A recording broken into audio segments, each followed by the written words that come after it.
My husband demanded a paternity test weeks after our son's birth, so I walked away and left him to face consequences he never imagined. I am a 29-year-old female who gave birth about 3 weeks ago.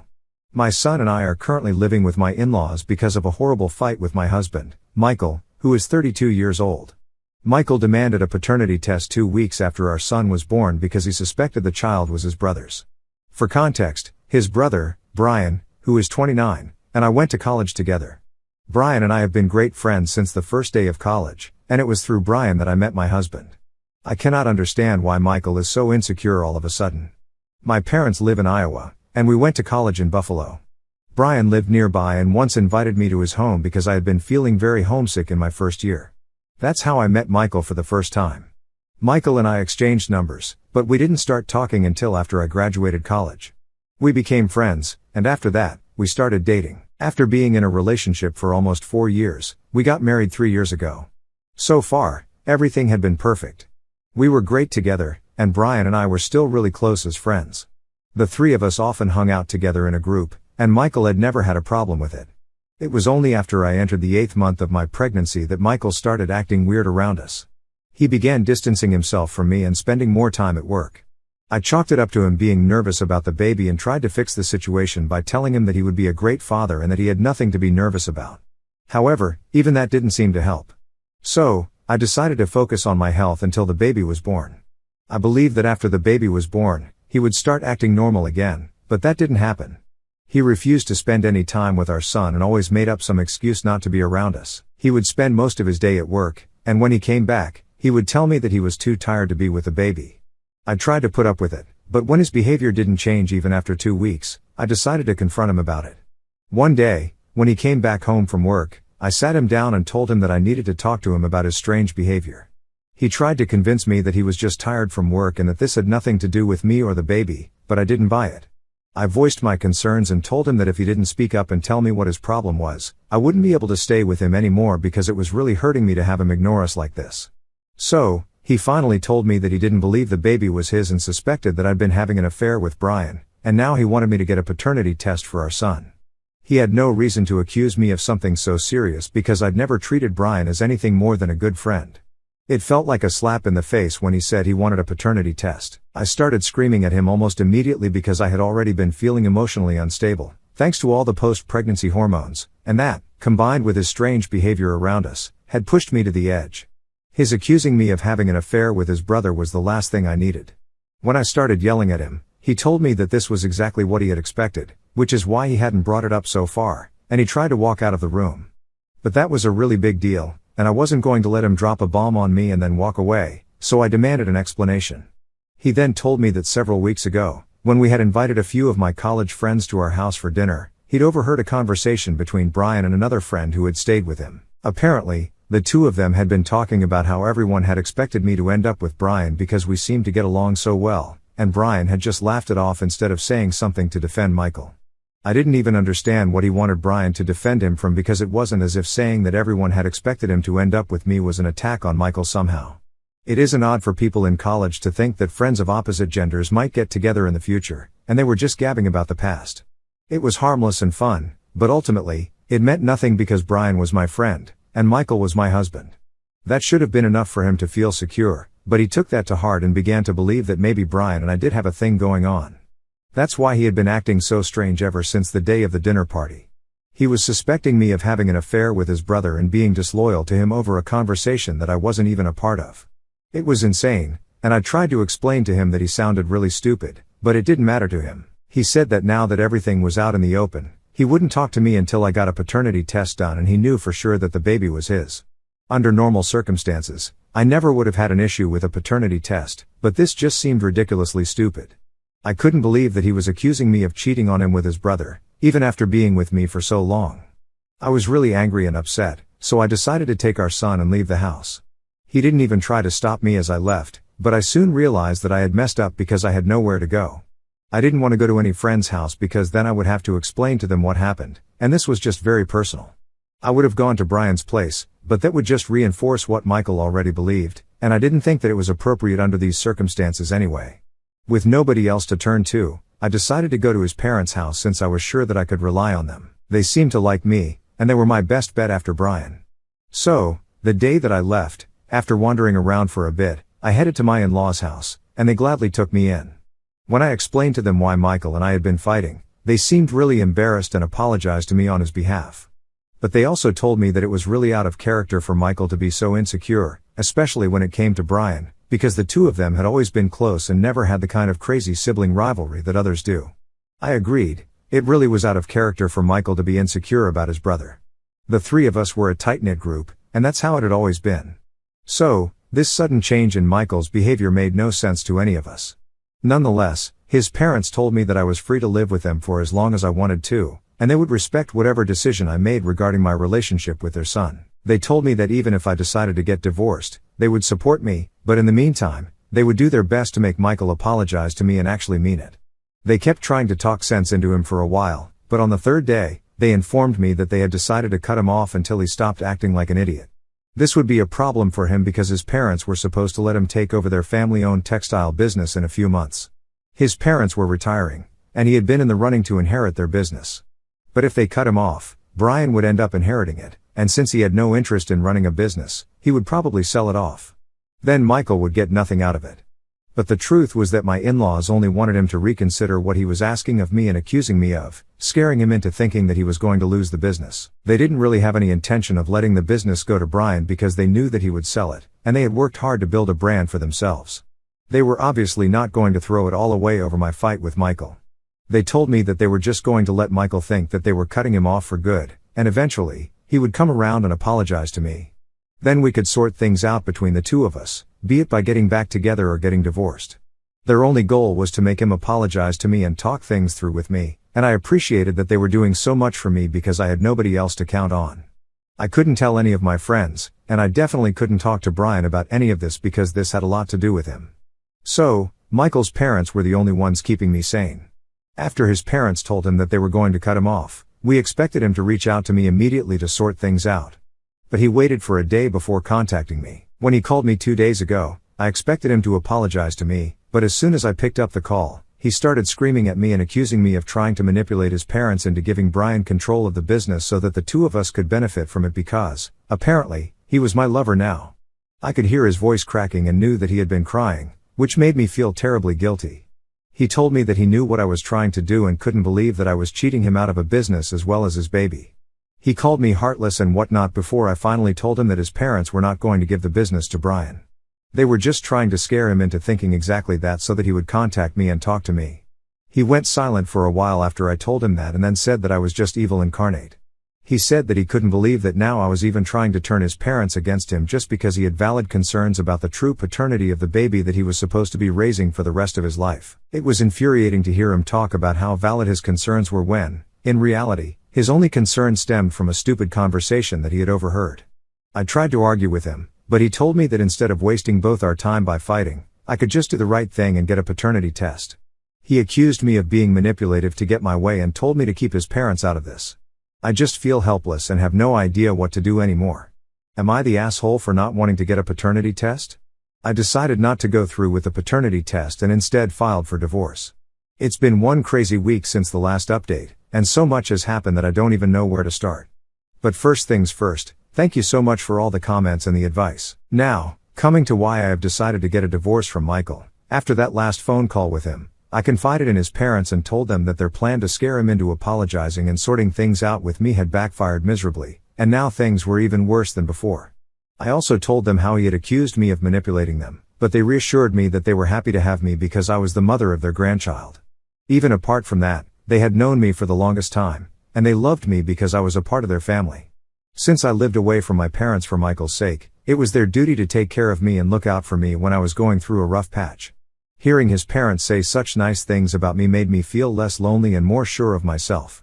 So, after talking to them, I decided to tell my parents and Brian about the situation because my in-laws didn't want their opinion to be the only one that I was taking into consideration since other people might have a better idea of how to go ahead.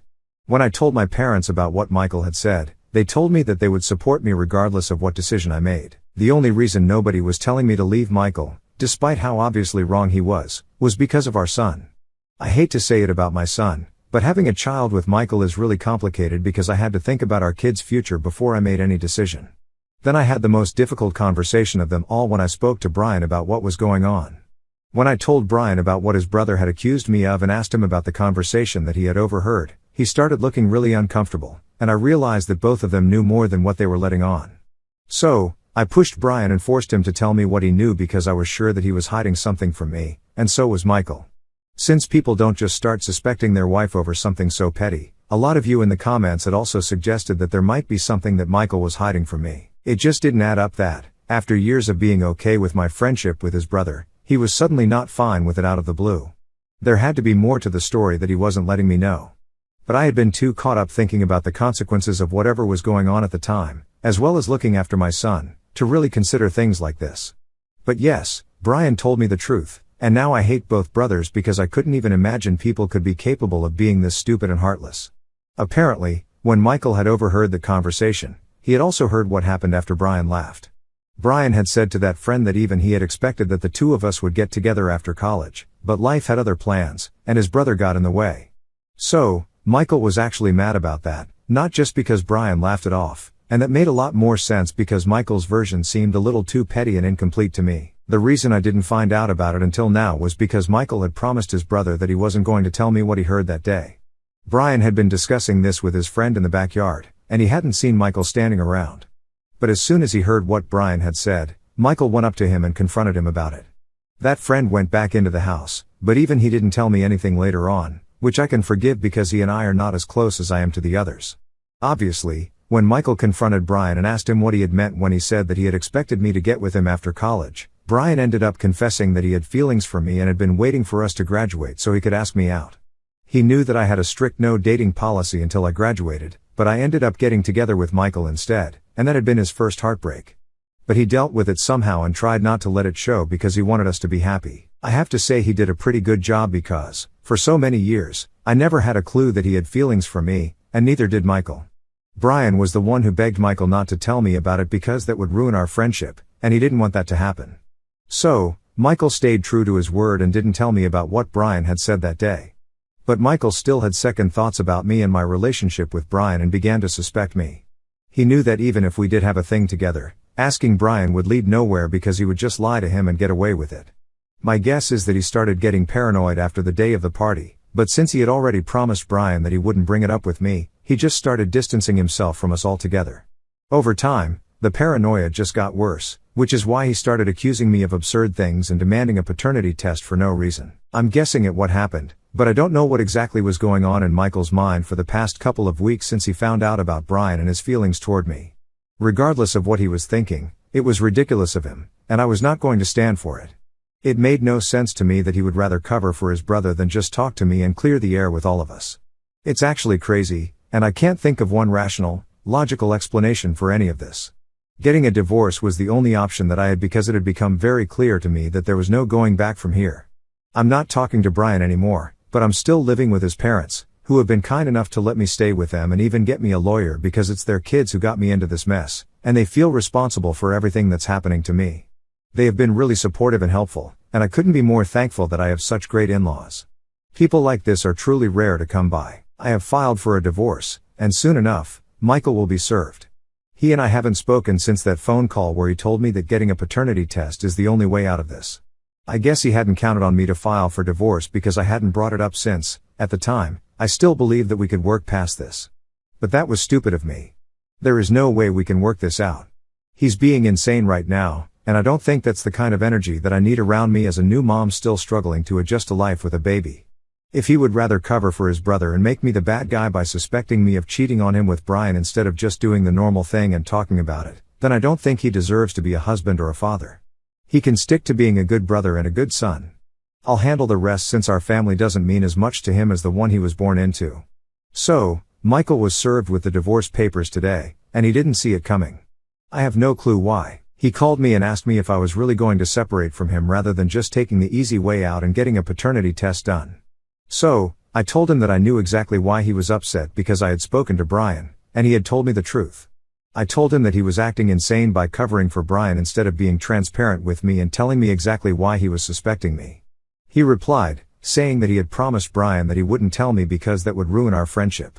When I asked him if keeping that promise was worth ruining our marriage, He said that it was because, apparently, he believed that he owed this to Brian. But he couldn't just shake off the feeling that something was going on between us. He said that he couldn't talk to Brian about it since he didn't think he'd get the truth from him because the guy had been hiding his feelings from everyone for so long. It was unlikely that he would be honest now, and neither could he talk to me since he had made a promise. So, he started overthinking stuff, and that's how he ended up having a total meltdown on the day that I confronted him and demanded a paternity test to confirm if the baby was his. He said that my reaction just made him feel worse, and he started believing that I actually had been having an affair because if I didn't have anything to hide, then I would just have gotten the paternity test done. I tried to explain to him that this wasn't about me wanting to hide the truth but rather because of how insulting it was to me that he didn't trust me and was suspecting me of something so awful. Even though I had already filed for divorce, I tried to explain to him that keeping that promise to his brother and not being honest with me had cost him his marriage and the chance of having a happy family. He was also not even speaking to Brian anymore, so what was the point of all that? But Michael was not ready to listen to sense and kept insisting that this was somehow my fault for not getting that test done when I still had time. He said that I should have been more understanding because he was in a tough position that I didn't even know of at the time, and he couldn't bring himself to ruin Brian's friendship with me because that was his brother. Neither could he live with the fact that there might have been something brewing between Brian and me, and the child might not even be his. He said that I should have realized there was a lot going on and at least tried to alleviate his worries by getting the paternity test done instead of making such a huge deal about it.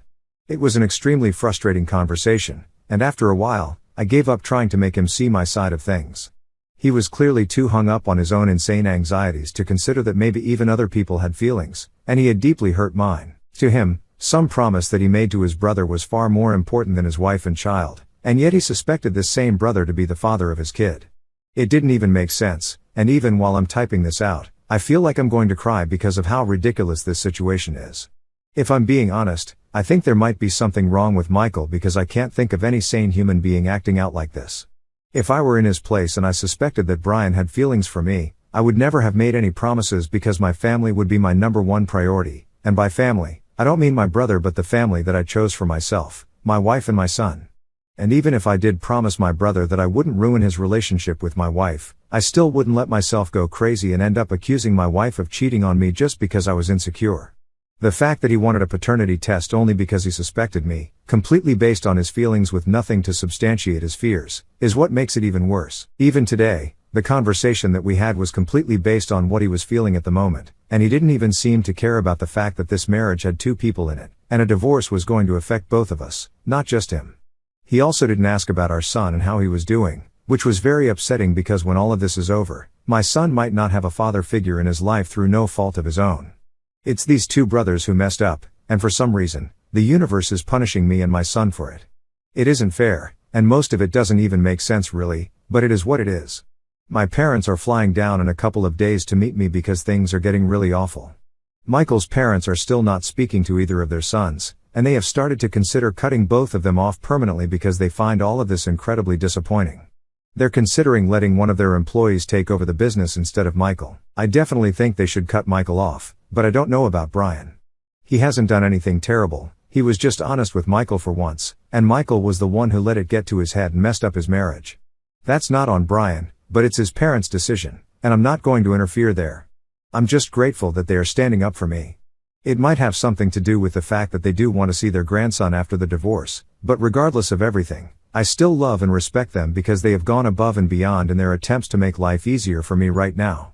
I don't think I would have been able to stand up for myself and file for divorce had it not been for them. It's crazy how supportive they are, even when it's their own son that they have to go up against. Michael isn't contesting the divorce, and he also doesn't want custody of our son, regardless of paternity. So, that's what's happening right now. I'm not surprised, but I'm still quite disappointed, but at least I have an explanation for his behavior now.